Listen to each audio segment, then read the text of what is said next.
Evening, y'all. Chief Prepper here. Fireside chat. I got a little bonfire going. I just got home about 30 minutes ago. Long enough to put away the bike and get set up for this fire and ice down some beer. I'm going to say something that's going to be rather controversial. There's not going to be a lot of people who see this because I have a small channel. But I am coming to the conclusion that prepping for the end of the world and shit hits the fan quite possibly could be a waste of time. Some of you are going to say, why? I watched Canadian Prepper the last couple of days. He had a little Asian guy on there who's some kind of doctor. He was in the Army, I think, the U.S. Army, I'm not sure which. And then he did a lone whatever survival thing and made it 64 days. He didn't win the competition, but if you don't have antibiotics and you don't have access to a doctor that's probably more than just an MD, you need like a surgeon. You know, when you start talking about surgeries, there's fucking neurosurgeons, bone surgeons, general surgeons. There's all kinds. And there's a reason there's all kinds, because there's so much to know in order to cut on a human body. Even though the human body is pretty fucking resilient, but if you don't have access to antibiotics and a surgeon and you get some kind of, he called it, I can't think of the name of it, a trauma wound, I think is what he called it. You know, where your life is in danger, then you're probably going to die. You know, I mean, get a little nick on your hand from a rusty something. And if you haven't had your tetanus diphtheria shot, you're going to die. It's the reason I said, you know, months ago, if you haven't had one ever, or if you haven't had one in, you know, a while, maybe go get one, you know. Or, you know, ask for one on your next semi-annual or annual visit. So, because that shit will kill you. You know, slow, painful death. And then, where's that light coming from? Oh, it's coming from my security light. Having said all that, so the big surprise and the big reveal on the channel is this. I'm looking at buying land, 15.51 or 15.54 acres. It's got a large stock tank on it, and it's got a well. Problem with that is it's 5.5 hours away, with good traffic, with plenty of fuel. It would be an absolute awesome bug out location. It would be a great place to hunt because it has a natural water source. In addition to that, it has a well. It has no infrastructure, so it's undeveloped, so I don't have to have insurance on infrastructure, but I would have to have some kind of insurance for probably liability because of stupid motherfuckers. So here's my problem. I can choose to afford the cost. The problem with that is the cost is only going to go up. Every time real property changes, like real estate, the taxes go up. So you pay whatever the taxes are the first year when you take out the loan, and then like it's, what is it, May? So I think taxes come due in October. So the taxes are high. I mean, I can afford the land payment, principal and interest, but man, the taxes are almost 1/3 of the fucking loan payment. So it might become a bridge too far. So I don't know yet. So I'm looking at buying a car in the event that I don't buy the land. I listened to Patriot Nurse today. I can't remember her name, but I don't know if she even gives out her name, but she painted a pretty fucking dismal picture that is probably, I'm gonna say maybe spot on.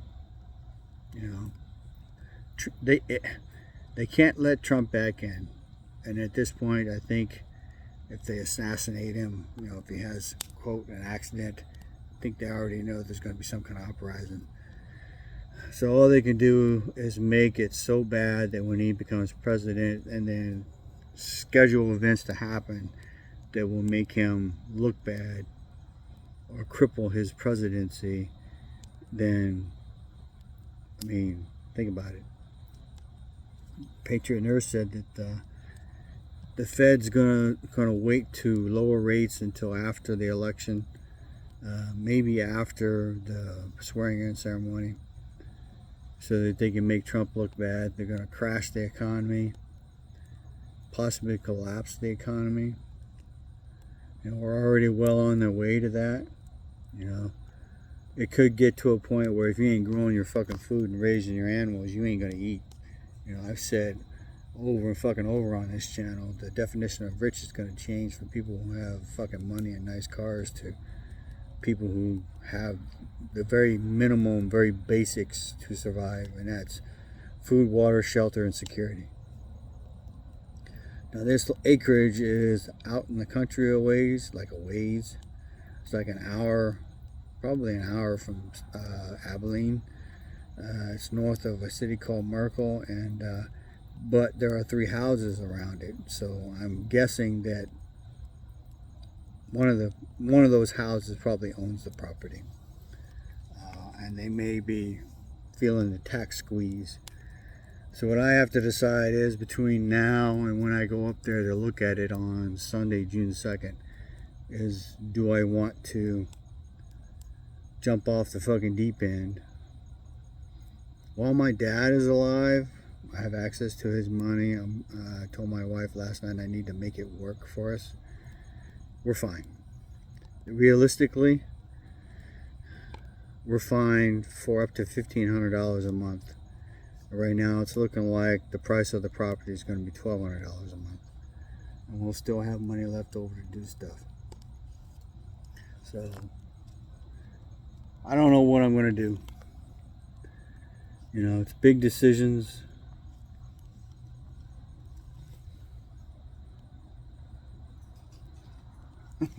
My dog's rolling in the dirt. Just making noises over there. But anyway, I don't know what I'm going to do. And I'll be honest with you, it intimidates the shit out of me. You know, I just turned 57 in April. My health is not the greatest. I think I got probably 10 years of good living left if something doesn't go sideways in between. You know, last year I was fucking sick basically for 6 months, like where I couldn't fucking do nothing. So now, since the recovery, I'm actually trying to exercise and do shit to try to curb all the problems that are coming. You know, it's a losing battle. So I'll keep you posted. If I make an offer and it gets accepted, you know, I'll say that. And then, you know, once I close on the deal and start paying money, then, you know, I may do a video of the property. I really, really, really fucking want the land, because I just love the idea of having a spot where I can fucking go and, you know, say fuck you to the world, as long as I'm on my land and I ain't hurting nobody, I ain't fucking breaking no laws. You know, I really like that. So the problem is, I talked to my wife last night quite a bit, actually, more than normal, and you know, I basically asked her, I said, you know, are you going to be interested to go up there?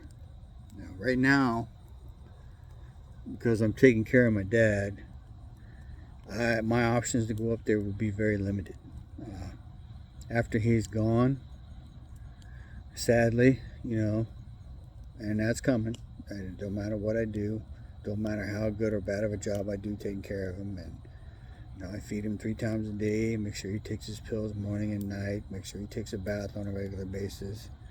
You know, getting ready to have to clip his fingernails, and I got to clip his toenails, but you know, what else are you going to do? You know, I can choose. So here's the bigger picture.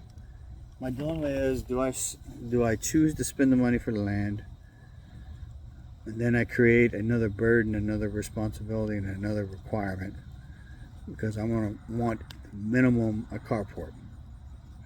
You say, why do I need a carport? Well, that part of Texas gets fucking tornadoes and thunderstorms and all kinds of shit, and make your car look like somebody took a fucking ball peen hammer to it. So you need a place to hunker or to protect your vehicles. Do I need anything else? I got a van. I can sleep in that. You know, the problem with developing it too much is then you incur an insurance liability and requirement, so it increases the cost. So I would say I don't know what I'm gonna do.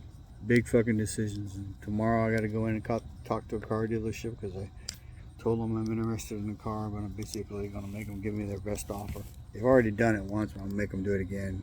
Take some more thousands off the car and then make them wait. If I make an offer on the land, I won't be buying the car. If I don't make an offer on the land, I may not buy the car anyway. You know, maybe just continue to improve this place. So I'm coming to the end of the back porch renovation or addition, whatever you want to call it. And then hopefully by fall I'll have the house extension done, and that will free up space in the house. Me and my wife look like fucking hoarders, so we got shit laying everywhere. And then come winter, maybe even if I have the property, I'm gonna go, ladies excuse this, balls deep on building my workshop. Some of you might say, why? When I bought this house, I had aspirations for the screened in back porch, which I'm finally fucking getting done 11 years later. And then 12 years later, I'll probably start the fucking shop.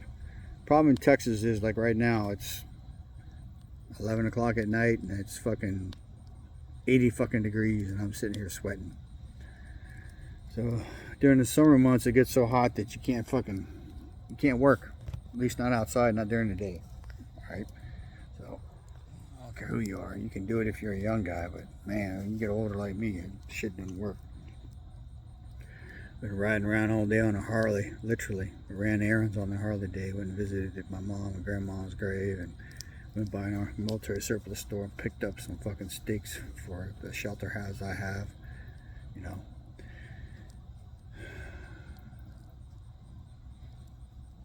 You need to bug in, and if you're in the city, that's a bad deal. And then if you're in the city and you can afford it, and maybe find a rural place, go buy some land, you know, build a 3-sided carport, so you know you're out of the wind for the most part, out of the weather. Because when you do 3 sides, it's not that hard to make a 4th side, or you know, basically enclose it. But I'm almost to the point now where prepping for beyond natural disasters is not going to be a thing.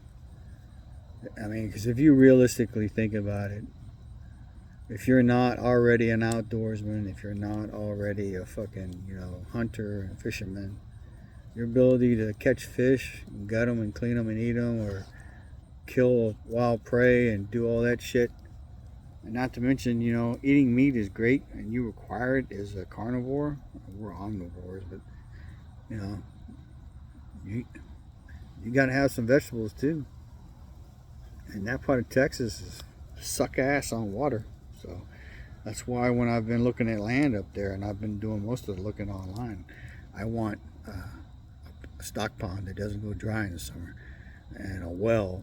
So this fucking land that's there, you know, it might be one of those where if I don't buy it, then the opportunity's passed. So I will keep you posted. So we're at 14:14 on time. It's been rambling, so I've had a couple beers. I'm gonna have a couple more. Got a little fire going in my fire pit.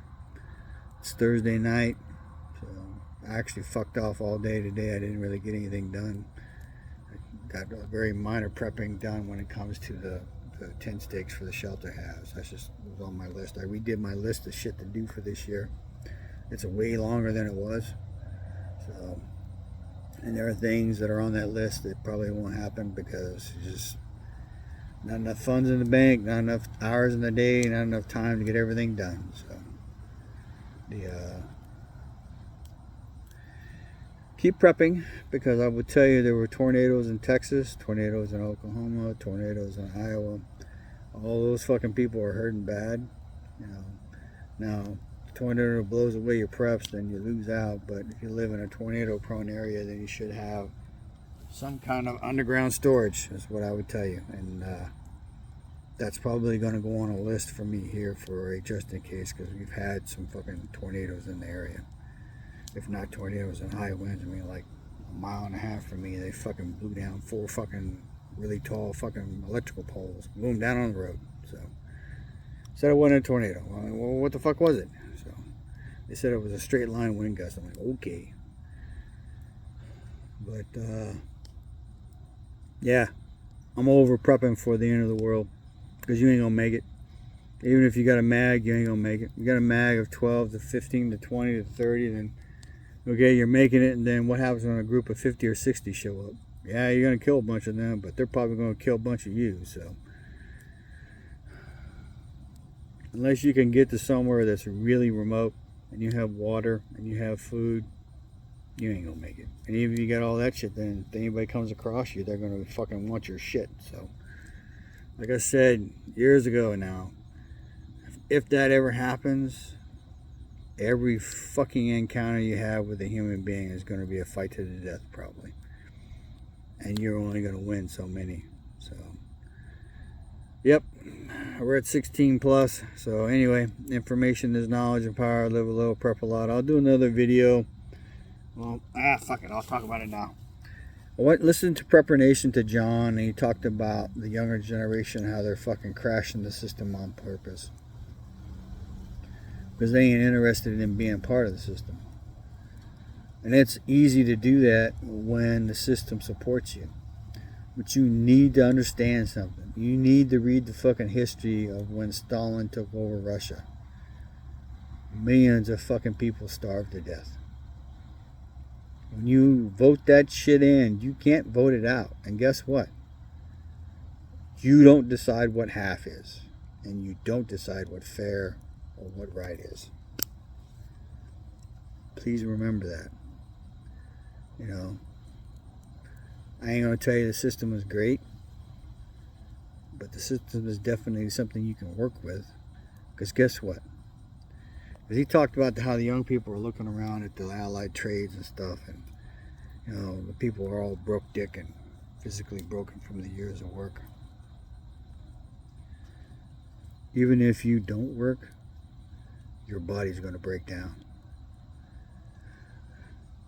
So you can get on board with the system that's here, or you can crash it. You know, many of you have already decided, you know, it ain't worth it. But you need to understand that when the system collapses and crashes, that fucking free house and free groceries, that shit's going to go away. I know you're going to be the 10% that survives. Are you going to be the 10% that has food? Are you going to be, you know, something? Or are you going to be the fucking 90% that's dead? You need to do your fucking homework on when fucking Stalin took over Russia. Millions fucking died because they didn't know how to work the land. They just walked in and took the fucking land from the farmers, and then over time the farmers left, and then they didn't know what the fuck to do, and everything they did was wrong. So the crop yields went through the floor. When crop yields went through the floor, people died. There wasn't no food. So, you know, that goes along with what I was saying earlier. You know, I stop prepping for the shit hits the fan in the world. You ain't gonna make it. You know, you got to be able to grow fucking vegetables. You got to be able to hunt. You got to be able to fish. You have to have, you know, according to the current shit, 2 years worth of food fucking stockpiled. And if you got neighbors, they smell you fucking cooking and eating and living good, guess what? Them motherfuckers are going to be looking over the fence at your ass. Not too long after that, they're going to say, give me some food. I'm hungry. And then you're going to say, well, no, I can't give you no food because, you know, I only got enough for me. And then guess what? The fight is on. I always said, only one dog gets the bone. Now I'm done. Information is knowledge and power. Live a little, prep a lot. Share the love when you can. Cheap Prepper out.